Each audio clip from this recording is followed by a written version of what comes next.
The midterm elections are just 36 days away, and Democrats are looking with hopeful eyes toward that blessed day, a day they hope will shift the balance of power in the House and particularly in the Senate. The polls don't look great for them in the Senate. They'd have to run the table in order to take that chamber, but if they do, they plan to stymie President Trump's agenda. In particular, they want to stymie his Supreme Court nominees. That task begins with stopping the confirmation of Judge Brett Kavanaugh. For weeks, Democrats have been engaged in delay tactics designed to push off Kavanaugh's confirmation beyond November 6th.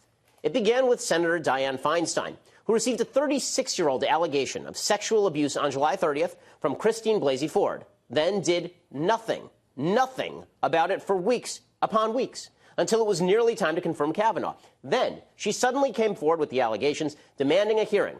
Republicans attempted to facilitate one, so Democrats delayed. Meanwhile, Democrats demanded a full FBI investigation, an investigation they hoped would take weeks on end.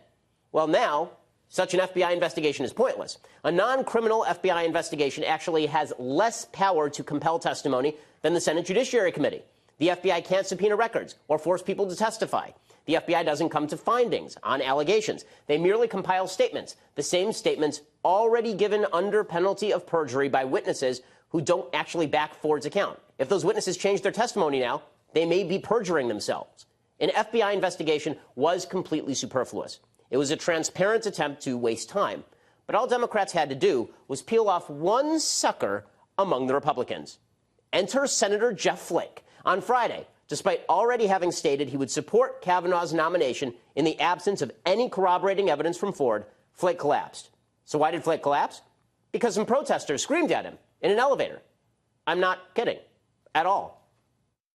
You're telling me that my assault doesn't matter, that what happened to me doesn't matter, and that you're going to let people who do these things into power. That's what you're telling me when you vote for him. Well, that's not actually what Jeff Flake was telling her. In fact, what Jeff Flake was telling her was that there was no corroborative evidence about the allegations. But according to Western Journal, one of the women yelling at Flake is a professional activist with a leftist organization to which George Soros donates. So there's that. But with the courage of his convictions, Jeff Flake demanded a week-long FBI investigation. It didn't help him with the left, by the way. Yesterday, he appeared in an event with Democratic Senator Chris Coons and received a less than pleasant response. So keep reaching out, because we hear you and we need to keep hearing from you. So feel free to join me in an elevator anytime.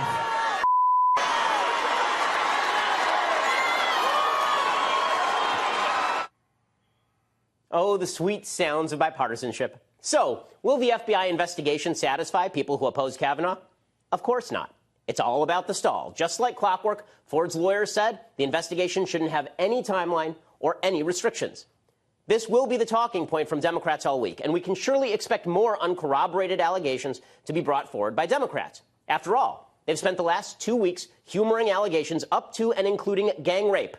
Now, all this may sound cynical to you, but there is literally nothing to which senatorial Democrats will not stoop to stop Brett Kavanaugh. Nothing.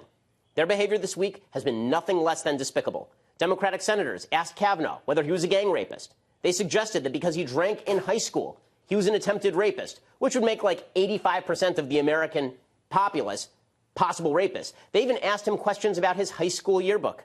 Have you, I don't know if it's buffed or boofed, how do you pronounce that? That refers to flatulence. We were 16. Okay. And so when your friend Mark Judge said put the same thing in his yearbook page back to you, he had the same meaning. It was flatulence. I don't know what he did, but that's my recollection. We want to talk about flatulence at age 16 on a yearbook page. I'm game. These are very, very serious people. Then, when Kavanaugh got angry, Democrats said that his anger was evidence that he could rape women. Seriously. Here is former Democratic Senator Barbara Boxer from my home state of California. All of a sudden, we see a man transformed from a choir boy who, up to now, has said, after hours in front of the committee, he lived this very perfect life. All of a sudden, his anger is triggered. And what we saw today is someone who you could now see attacking a woman.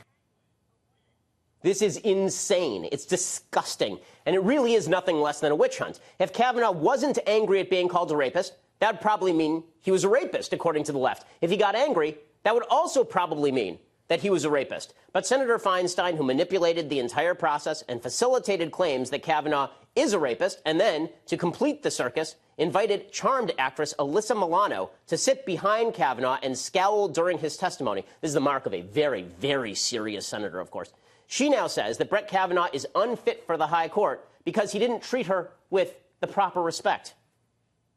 This was not someone who reflected an impartial temperament or the fairness and even-handedness one would see in a judge. This was someone who was aggressive and belligerent. I have never seen someone who wants to be elevated to the highest court in our country behave in that manner. I agree with Senator Feinstein. Kavanaugh didn't show the proper respect for Feinstein and her Democratic colleagues. The proper amount of respect was none. No respect. Democrats have earned no respect. They deserve no respect. They have lied and they have slandered Brett Kavanaugh for weeks. And it's not just the Democratic members of the Senate. It's the leftist members of the mainstream media who have unleashed full-scale sexist and, indeed, racist attacks in order to prevent Kavanaugh's nomination.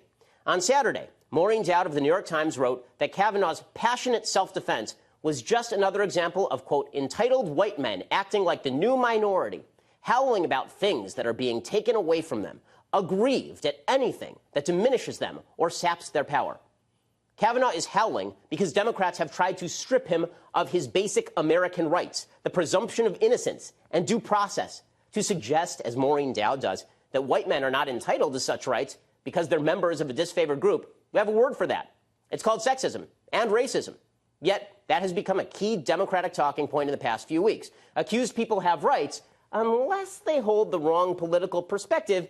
And if those accused men like Brett Kavanaugh are angry at false accusations, that's just evidence of their misogyny, in the words of University of Chicago professor Martha Nussbaum in Saturday's Washington Post. Kavanaugh isn't a man defending his reputation, his livelihood, and his family. He's just a mean male motivated by, quote, fear-driven rage. The left is willing to tear away the veneer of civilization in order to achieve Brett Kavanaugh's defeat. Even the ACLU, a group supposedly dedicated to protecting the rights of the accused, a group that doesn't even take positions on judicial nominees, broke its long-standing policy this weekend thanks to the allegations against Kavanaugh. Yep, you heard that right.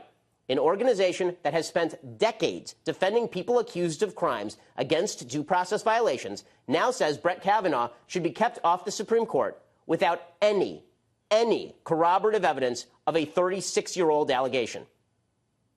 So, will the bet pay off for Democrats? Who knows? Maybe Republicans will stand up a week from now. Maybe Kavanaugh will still sit on the court.